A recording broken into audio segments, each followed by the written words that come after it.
This is Find Your Dream Job, the podcast that helps you get hired, have the career you want, and make a difference in life. I'm your host, Mac Pritchard. I'm also the founder of Mac's List. It's a job board in the Pacific Northwest that helps you find a fulfilling career. Every Wednesday, I interview a different expert about the tools you need to find the work you want. Do you know where you want to go next in your career? Many people let events, a layoff, the arrival of a new boss, or the posting of an interesting job drive career decisions. Our guest today says the people who find the most satisfying work take a different approach. They ask and answer key questions about who they are and what they want. Here to talk about this is Bruce Hazen. Bruce is a career and management coach. He's also the author of Answering the Three Career Questions. Bruce joins us in person in the Mac's List studio in Portland, Oregon. Bruce, here's where I want to start. Why do you need a career strategy at all? The way I like to describe the use of a strategy is it prevents you from spending your life finding one job in a row. That's the disappointment I think many people look back on, is realizing they raced from one job search to the next when dissatisfaction or a layoff came along, and they didn't really assemble a career. They just assembled a series of jobs. Well, many of our listeners they need a job right now. What would you say to someone who's got bills to pay and says, I don't have time to put together a career strategy, Bruce? Strategy begins when you have a job. So when you have the security you need from a paycheck or stability from a job, that's when you need to start strategizing about what will come next. Because we know that jobs change, they go away, they come back. It's while you have a job that you need to start thinking strategically. I want to get to that, but let's go back to that listener who, through perhaps no fault of their own, is unemployed or was unhappy and had to leave, and they're out there looking for their next gig. Why do they still need a career strategy? I think that the most important thing about having that strategy as you're searching is it guides your search. It causes you to look in the right places for the right work, as opposed to something that's convenient or appears first on your job radar. So I encourage people to ask and answer three questions as a way to think about their strategy at this time. Where are they in their career at this time? And those three questions really compose the strategy. Okay, well, let's talk about those three questions in a moment. Let's go back to the person who's in a position, maybe they're early in their career, 5 or 10 years, or perhaps mid-career or getting close to retirement. Talk to our listeners more about the benefits of having a career strategy and helping someone who does have a job plot their next move. Well, one of the things that is discouraging or tiring about a job search is going about it in a random way, meaning spending too much time on internet sites, not having strategic conversations with your networking partners. The strategy helps you use your time more efficiently by focusing your attention on the kind of work, not necessarily just a job, but the kind of work you want to be doing, and choosing those networking partners, choosing the kinds of websites you visit, choosing the kinds of research that you spend your time doing. What would you say to a listener who might say to you, Bruce, I don't know what I want to do in 3 years, much less in 20, 30, or 40 years, however much time they have left in the workplace? I don't think it's necessary to have a grand plan that has all your milestones laid out for the next 3 to 5 to 10 years. The marketplace of work changes so rapidly. I've often found in interviews that I've been on when somebody's asked me the question, what do you see yourself doing in 5 years? That's a classic, isn't it? It's a classic, and it's an invitation to make up stuff, because frankly, you don't know what you're going to be doing in 5 years. What I've told employers who have asked me that question is, I intend to be doing the work that this organization needs at that time. And plan to develop myself and align myself with that work. But I can't tell you what it is 5 years from now. So you're not suggesting that people work out some master life plan with step-by-step changes in jobs and employers. Tell us, so if that's not what it looks like, tell us more about what it does look like. So I really encourage people to have a sense of their professional identity. Their professional identity, as I describe it to them, it's your way of describing what makes you not like other people who do the same work you do. It's your occupational essence. And if you can describe that to begin with, it gives you the advantage of then being able to align that essence, that uniqueness, with work that's a good fit for it. How do you recommend people describe that essence? How can someone do that, especially someone who's not working with a coach? It's difficult and unnatural for a lot of people who have been used to looking for work by responding to job descriptions that other people have written. And so they're constantly matching themselves, or should I say, mashing themselves into job descriptions that have already been written by someone else. They're not really looking for work that aligns with them. They're looking to fit a pre-described job description. So what's the better way to do it, Bruce? Rather than react to someone's job description, what should someone do instead? Well, here's something that I find is particularly true for experienced mid-career or late-stage career people. Professionals at those stages, I often tell them, you're as likely to create your next job as you are to find it. So start looking for well-aligned work rather than just searching for jobs that have already been named and described by someone else. How do you do that? What are the concrete steps someone can take to find that work? So the first thing is having a really firm grasp on your own skills and experience and abilities. Also your own interests. And how do you see people you either work with or that you've your peers get clear about their skills and abilities? Well, there's two ways that I work with people to acquire that information for them.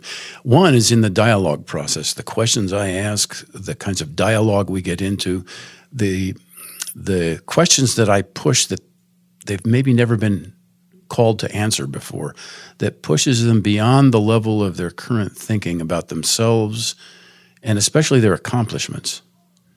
Well, let's jump into those questions. And I want to be clear, you don't need a coach to do this, to play along at home.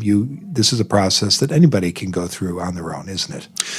They can do it on their own, but I really recommend people find, if not a career coach, a trusted other.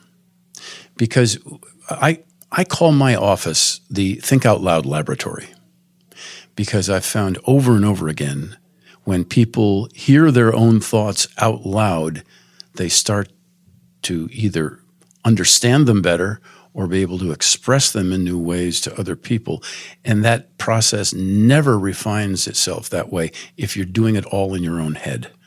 So getting outside your own head and having to articulate your own thinking about yourself, about your interests, about your skills, and about the work you want to do is part of the process of getting insight into yourself. Can this person be not just a coach, but perhaps a trusted peer or Exactly. Okay. One of the things I do caution people against, though, is your partner, your spouse, they have limited patience to listen to you talk about your job search over and over and over. They also have possibly an abundance of interest in let's say, making you feel good about your search. They aren't always the most objective people to talk with. Okay, so if it's not a loved one, it probably should be a friend or a peer, a friend, somebody in a professional association who is years ahead of you perhaps and has gone through their own developmental experiences and work experiences that can be a very valuable backboard to bounce off ideas of your own and hear your own credentials up against their stories. So professional association membership is a fantastic resource at a time of a career transition. Well, let's talk about those three questions. I want to jump into the first one before our break. What is the first question that someone should ask when thinking about creating a career strategy? Well, I'll preface it by saying the three questions in total are what I use to help people understand their current relationship to work. And that's really what career strategy is, understanding and managing your relationship to work over a lifetime. Okay. So what's the first question, Bruce? First question is, when is it time to move up? And by move up, I mean, is it time to progress? It could mean also get a promotion. But are you in work that you enjoy in an organization that's a good fit, but possibly some of your discontent or some of your restlessness is due to the fact it's time to progress to a higher level of responsibility or complexity in the work you're doing. And people very often come to me with one hand on the ripcord, as I like to say. They're ready to leave the organization completely because of a sense of dissatisfaction or frustration. And many times there's no reason to leave at all. The frustration comes from the fact they haven't really asked for new work. They haven't really progressed. They haven't done some of the development work necessary to get better work, but it may be available to them right inside the current place of employment. And why don't people look at internal opportunities first? Why do they want to exit immediately? Well, two reasons. Some employers are very weak at doing development discussions and planning with people. They don't provide the resources. It's not a discussion that comes up. And the second reason is many people have unfortunately developed the habit of leaving as the solution to everything that bothers them about work. They've never really heard the three questions as a strategy planning device. They've only heard revise your resume and leave. Okay. I want to talk more about this first question. We're going to take a break, and when we return, Bruce Hazen will continue to share his advice on why you need a career strategy and how you can do it. Bruce's point about taking charge of your career is so important, and it especially matters when you're job hunting. You need to be strategic when looking for work. And to do this, you have to know what you want. Do you know your own job search goal? If not, I have a free guide that can help. It's called Finding Focus in Your Job Search. Get your copy today. Go to maxlist.org/focus. It's free. Our guide will take you through 4 simple steps that will let you set your own job search goal. Go to maxlist.org/focus. Here's the good news about goal setting. When you know what you want, you'll find your next job easier and faster. That's because you'll stop trying to be all things to all employers. Instead, you'll focus on the jobs you really want. And that will make you a stronger, more competitive candidate because you send out fewer applications. And that gives you more time to write custom resumes and prepare for interviews so that you stand out from other applicants. Wouldn't you like to do that? Get your free copy today of Finding Focus in Your Job Search. Go to maxlist.org/focus. Now, let's get back to the show.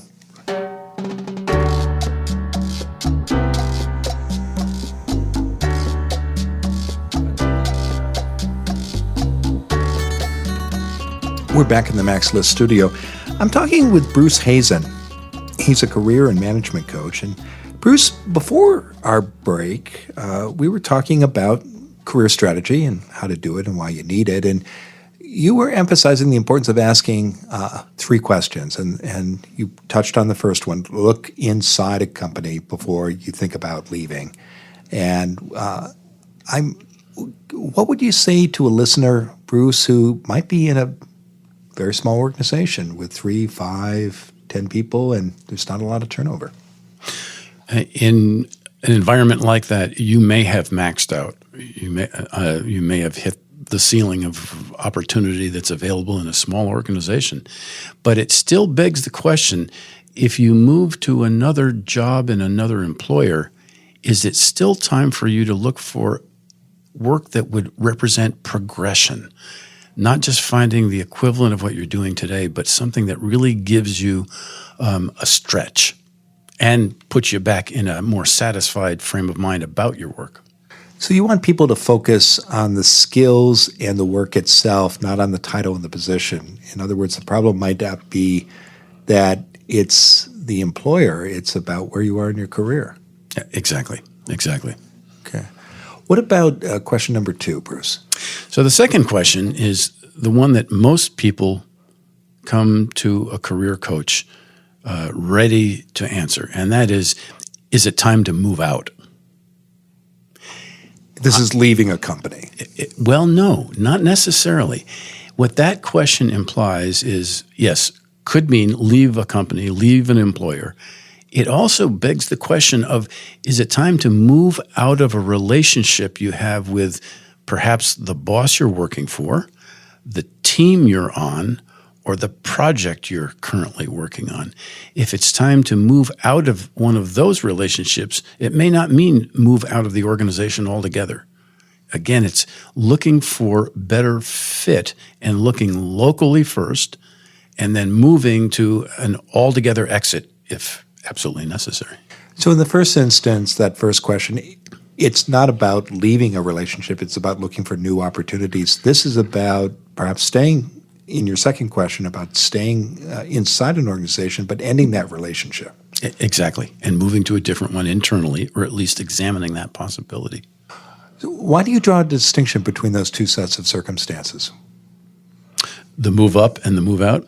So the move up really looks at the quality of your own development in your profession. And we know that that development, that is mastery, is one of the key motivators of people. And achieving mastery or pursuing mastery can only be done in certain circumstances. And so mastery or progression is what the first question is about, move up. Move out is more about the relationships that you have with the work and the people around you, and perhaps the organization itself. And that is, if there's poor fit, the only option may be to leave to find better fit. It may not be available internally. So it's not in the second set of circumstances that you don't have the skills for the job. It's that the relationships aren't working. Exactly. You may be perfectly suited for the work, but not the boss, or for your leadership role, but not with this team. So there may have been personnel changes, a new supervisor, new teammates.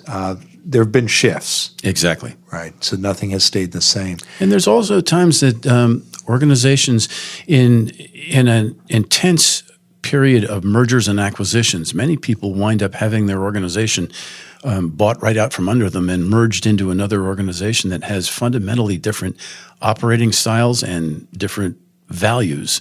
And all of a sudden, the why we're here doesn't fit as well.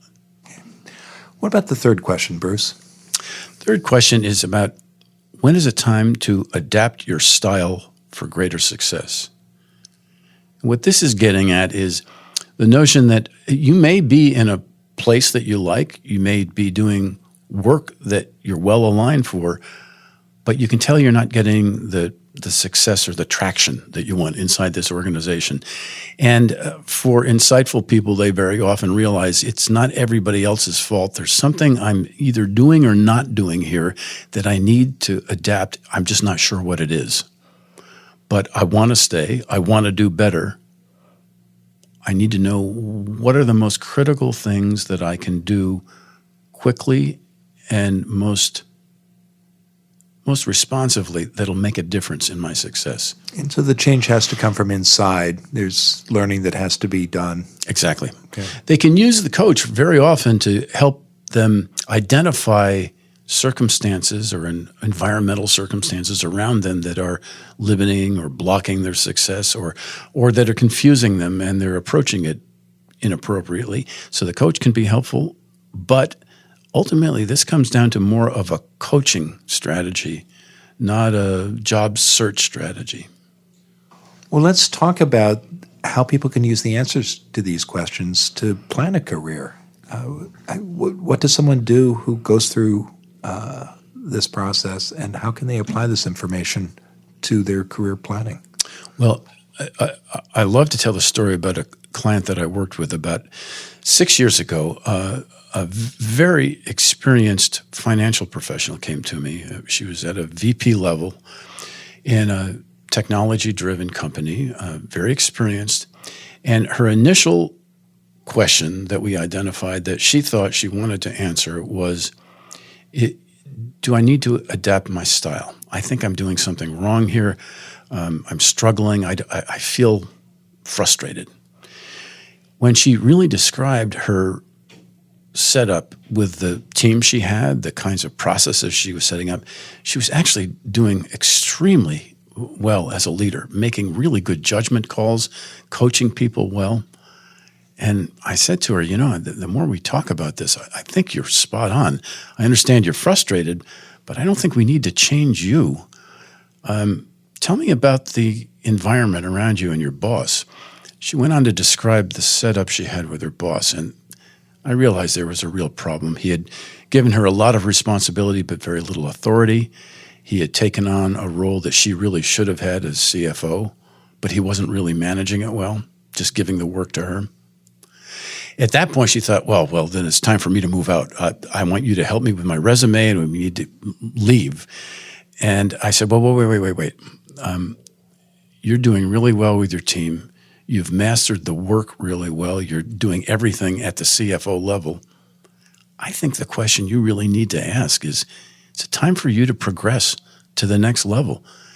Do you really need to put together the business case for you getting the title of CFO and moving into that role officially? And she reluctantly had to admit that she really was qualified. She really wanted the job. She just didn't know how to diplomatically confront the CEO and ask for the job. And that became the work we did together, is to put that strategy together. So she really went through all three questions and really came up with an ideal solution. She did, by the way, get the CFO role. And had she not looked at all three questions, we would have ended on either a coaching mission, which would have been a waste of both our time, or a premature leaving of an organization where she had years of success potentially ahead of her, but she would have prematurely pulled the ripcord and leave. Do you find, Bruce, that many people just pull that ripcord and don't do this kind of work? Yes, absolutely. And how does that affect a person's career over time? Well, I call those folks the ones who have sort of victimized themselves by spending their careers finding one job in a row. They very often wind up in their next job, and they carry forward a certain amount of dissatisfaction from the previous job, a certain amount of frustration, maybe a little bit of an attitude problem. But there's always the honeymoon in the beginning and getting to know new people and new organizations. That excitement, if you will, or that honeymoon does end usually in about 3 to 5 months. And then we're into the make a difference, make progress happen, get the work done. And they find themselves back with the same frustrations that they had a year ago because they haven't really strategically managed their relationship to work. They've simply found a new address and brought their frustrations, if you will, and given it a new address rather than a real career solution. What about the people who are listening who are between jobs?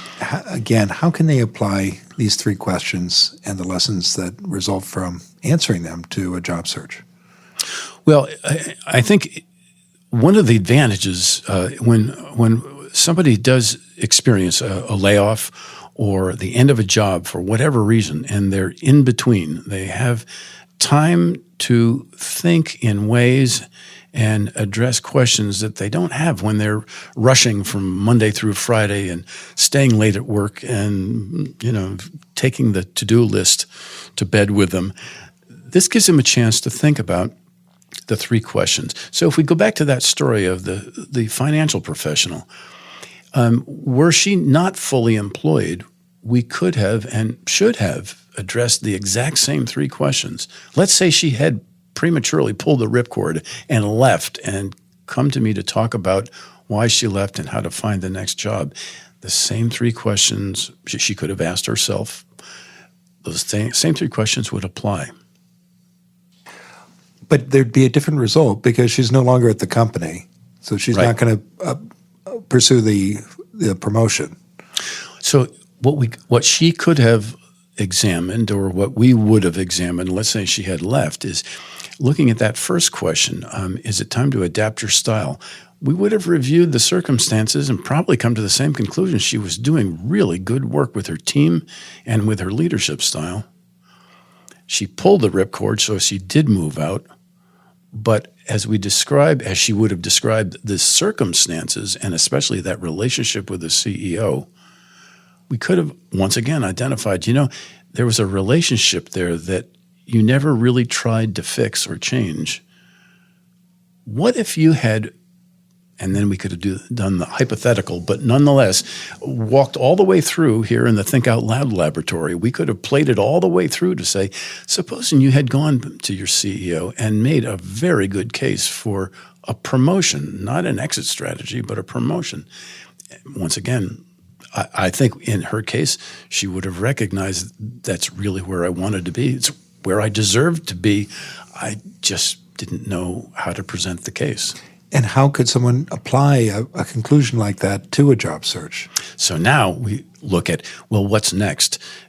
Should you be looking for an equivalent of the job you had at a VP level?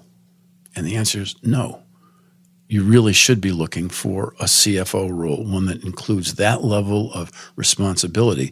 So let's look at what types of companies your experience can roll right into at that level. And find those kinds of connections, those kinds of open job descriptions, and talk to those kinds of people in your network to get the kind of referrals you need into that kind of work. And again, as a very experienced professional, expect to maybe create the job of CFO, not necessarily just find it already waiting for you and open. It's been a terrific conversation, Bruce. Now tell us what's next for you. Well, I think the three questions have taken me into the healthcare field, where the same questions are waiting to be answered by physicians, nurses, hospital administrators, healthcare professionals of all kinds. And it's, again, a field, of industry that is undergoing enormous change on a regular basis because of both regulations, laws, changing values, and changing medical methodologies. Well, I know people can learn more about you, your book, and your services by visiting threequestionsconsulting.com. Now, Bruce, you've given us a lot to think about today. What's the one thing you want a listener to remember about why you need a career strategy and how to do it? I think the number one thing I want to prevent is people reaching a mid-career or even a late-stage career and looking back and realizing that they've spent that valuable time just finding one job in a row with minimal amounts of satisfaction and simply going for the open position, whether it fit or not.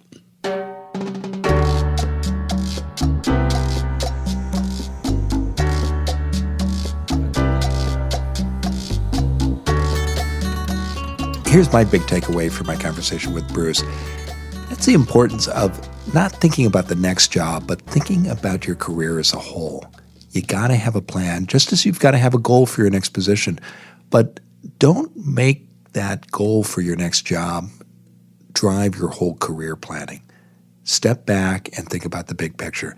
Now, if you're struggling with setting your own job search goal, and it's hard to do, we've got a resource that can help. It's called Finding Focus in Your Job Search.